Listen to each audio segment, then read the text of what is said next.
Gumawa ako ng air fryer chicken. So ito ay isang buong manok. So una, naghiwa muna ako ng bawang. Yan. Then, 3 pirasong sibuyas. Tsaka luya.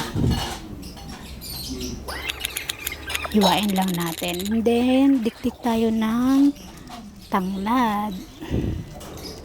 Kinuha ko yan sa kapitbahay natin. Then, ipapasok natin siya doon sa loob ng manok, sa tiyan ng manok. So, yan. Siksik lang natin ng maigi. And then, yung iba naman ay ilagay natin sa kaserola. Tsaka ilagay natin yung manok and then tubigan natin. Lagyan natin ng tubig. Tsaka buong paminta, patis, tsaka ng asin. Then, pakulaan lang natin yung manok. Mga 30 minutes.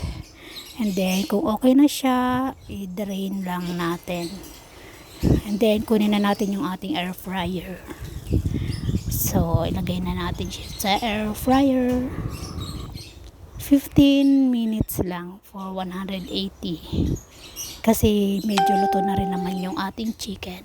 Then, maglagay tayo ng oil, toyo at saka paprika. Haluin lang natin siya ng maigi. Then, ayan na yung ating chicken. Ibabrush lang natin yung sauce doon sa body ng chicken. Then, i-air fry ulit siya natin ng another 15 minutes para mag-brown yung chicken. Then, after nyan, sa kabila naman. So, ayan, bigba-brush ko na sa kabila na yan. Another 15 ulit. So, yan lang yung aking air fryer chicken. Thank you for watching.